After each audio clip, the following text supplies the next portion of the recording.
These assassinations, which have eliminated Russia's most international generals, commanders, and even key defense experts, have shaken the Putin administration in terms of both security and prestige. Let's take a closer look at the details of the operations of these high-level events and examine in detail the breadths and struggles in the name of the shadow of war. Since the beginning of the war between Ukraine and Russia, many high-ranking Russian political and military officials have been eliminated by the Ukrainian armed forces, anti-war resistance groups, or Ukrainian partisans. The most recent example was in Zaporizhia. Ukrainian defense.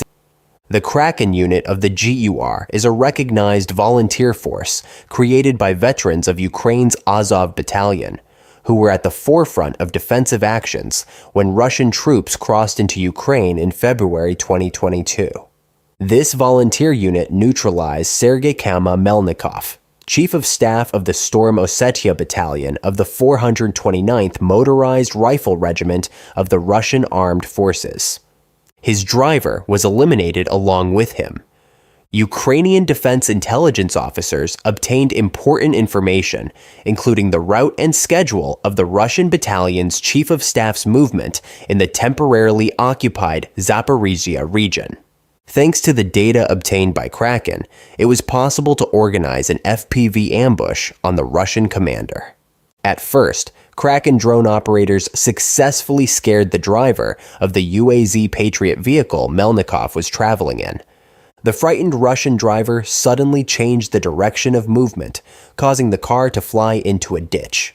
After that, military intelligence officers organized a precision kamikaze drone strike on the front part of the car. Ukrainian military authorities are using a compact tactic in which elite units are deployed to the battlefield to support regular units. One of these elite units was the 1st Assault Battalion of the 3rd Separate Assault Brigade. In other words, the 3rd Assault Brigade of Ukraine is the Azov Regiment, composed entirely of elite fighters. One of the strongest units of the Azov Regiment is Kraken. On the other hand, these attacks are far from being an isolated incident. From the drone ambush attack on the Chief of Staff in Zaporizhia, to the sensational assassination of a parked electric scooter with a concealed explosive device in Moscow. These incidents show that the war is far from being limited to the front line, as it seems.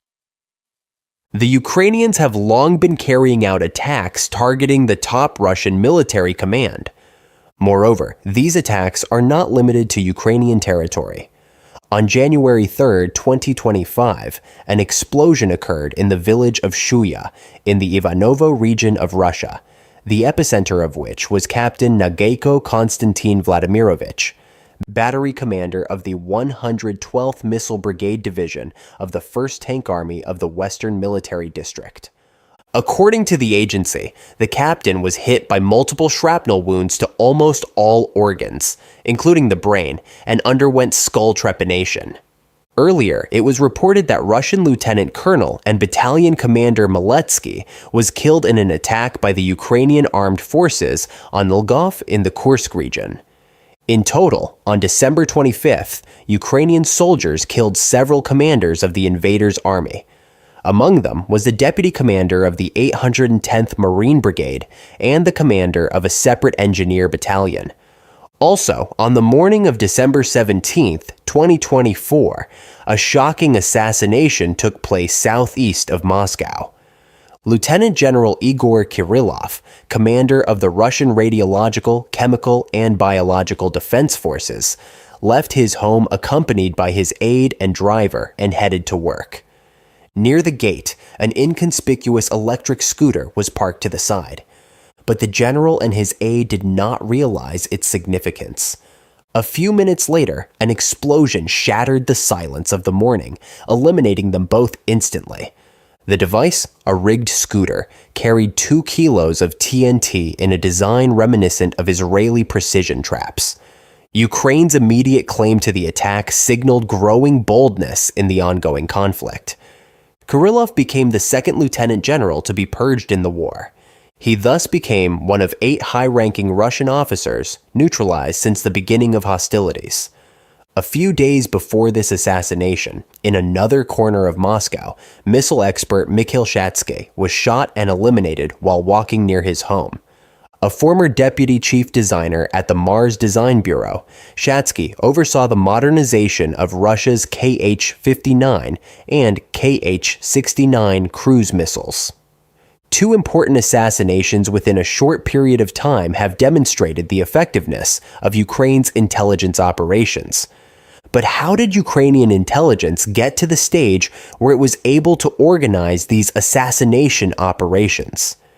10 years ago, it was widely recognized that Ukraine's intelligence network was disorganized and inadequate. During the 2014 Crimean crisis, it suffered mass defections, including its own chief.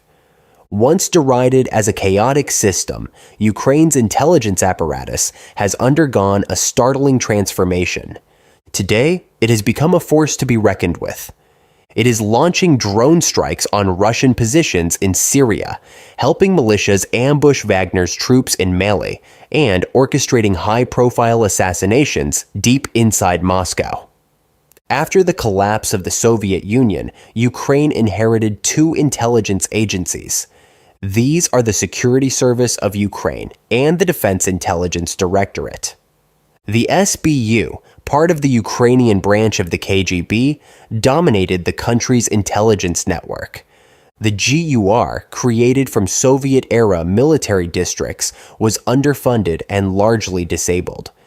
This imbalance persisted until 2014, when the Crimean crisis revealed that the SBU had been deeply infiltrated by Russian intelligence services.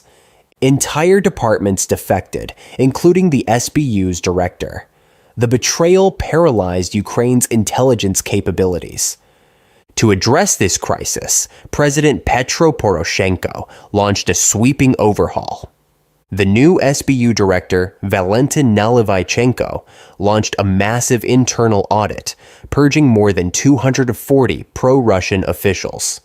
He also created the 5th Directorate, a branch of counterintelligence and special operations, composed exclusively of post-1992 hires to reduce ties to the Soviet era. While the SBU underwent its transformation, the GUR quietly moved forward. Under new leadership, it sought partnerships with Western intelligence agencies and offered key Russian military secrets as a gift to build trust. In 2016, Ukraine's GUR partnered with a key Western intelligence agency to launch the Golden Fish Plan. This initiative aimed to recruit university graduates to serve as secret agents in areas at risk of Russian occupation. These agents would remain inactive until activated and provide critical intelligence to Ukrainian forces. The success of this strategy became evident during the Russian invasion in 2022. Precise strikes by HIMARS rocket systems against Russian-controlled territory relied heavily on information from these buried stealth operators. Meanwhile, Ukraine created the elite Unit 2245, a special operations team trained with Western support. Its leader, Kyrylo Budanov, now chairman of the Ukrainian Intelligence Committee, played a key role in high-risk operations, including a daring infiltration into Crimea in 2016. Despite initial reforms, the SBU continued to face scandals, such as the accidental execution of a double agent vital to Ukraine's defense. This failure and others led President Zelensky to shift trust and resources to the GUR. In 2022, SBU Director Ivan Bakhanov, a childhood friend of Zelensky, was dismissed. While this meant the complete marginalization of the SBU, it cemented the GUR's dominance as Ukraine's primary intelligence agency. Under Budanov's leadership, the GUR carried out a series of daring missions, including the assassination of Russian influential Daria Dugina, attacks on the Crimean Bridge, and attacks on Russian naval bases. Each operation highlights the GUR's operational maturity and strategic effectiveness. The recent assassinations of Kirillov and Shatsky once again demonstrated the GUR's ability to disrupt Russia's military infrastructure. These actions have shaken the Russian leadership and forced them to confront a revitalized and highly capable Ukrainian intelligence service. For President Putin, these developments pose a unique challenge. As a former KGB officer, he understands the critical importance of intelligence in war. But his administration appears increasingly vulnerable to Ukraine's growing capabilities. Ukraine's intelligence reform has put Russia on the defensive. The GUR's young, well-trained agents, combined with Western technological support, have proven difficult to infiltrate. Russia's own intelligence operations face diminishing returns against this revitalized enemy. What about Ukraine? The situation in Ukraine, and especially the military situation, has deteriorated as it struggles to repel the Russian invasion of its territory. In the third year of the war, numerous cadres face numerous problems: lack of troops, poor equipment, unsatisfactory organizational management, and high desertions. Activists and independent military experts have raised the alarm about the effectiveness of the military leadership in Ukraine and the challenges facing the armed forces in general. Probably one of the most critical issues is the need for men. While Ukraine has worked hard to build a fighting force with the required number of soldiers, this war has taken a heavy toll on its forces. There are conflicting reports on the extent of desertions, with some estimates suggesting that more than 100,000 soldiers have deserted since the Russian invasion began in February 2022. The number could be even higher, and the situation is exacerbated by the lack of appropriate measures to deal with these desertions. But one of the more dramatic cases of mismanagement concerns the 155th Mechanized Brigade, a product of cooperation between Ukraine and France. Allegedly, this force will receive an influx of newly trained and Western-equipped personnel. According to estimates, more than 1,700 soldiers deserted without engaging in combat, some of them allegedly while in training in France. Moreover, the brigade suffered heavy losses while deployed in eastern Ukraine near Pokrovsk due to the lack of drones and anti-drone systems. For military analysts, it is incomprehensible to create another brigade when the previous units are still not fully manned or equipped. Other activists, such as Serhiy Sternenko, who supplies drones to the Ukrainian army, accuse the government of failing to equip its troops with modern combat vehicles. Add to this bureaucratic inefficiency and a general lack of coordination between the different branches, and the situation worsens. The situation is exacerbated by delays in the delivery of promised military aid from Western allies, and the fact that Ukrainian troops have fewer means of defense. In response to the escalating crisis, Ukraine has tried to close the personnel gap by recruiting more soldiers. But this has led to another set of problems. Many Ukrainians are now refusing to join.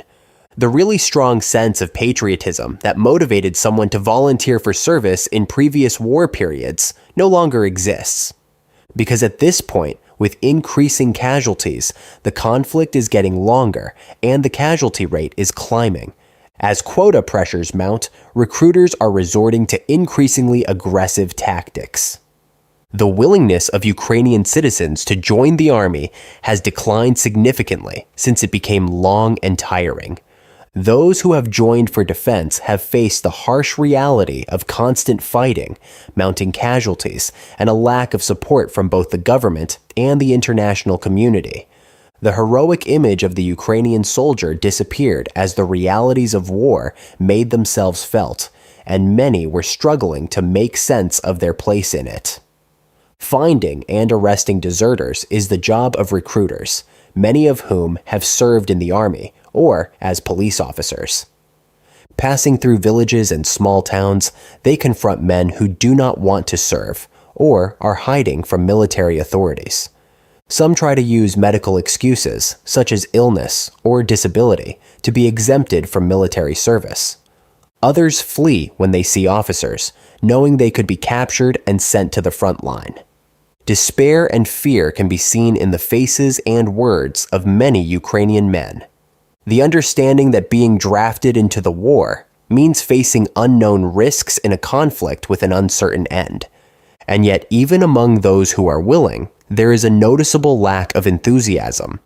The conscripts are not professional soldiers, but ordinary civilians forced to enlist by legal threats and financial penalties.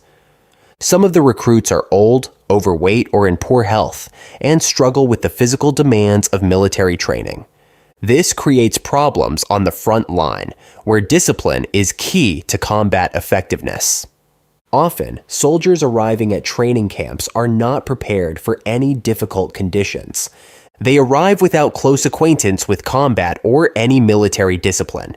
Their training usually consists of a few drills that do not bring them to the level needed in real combat conditions. Some soldiers are sent to the front line without completing proper training, leading to confusion and disorganization in the ranks. Once sent to the battlefield, many soldiers are ill-equipped to fight against a more experienced and better prepared Russian force.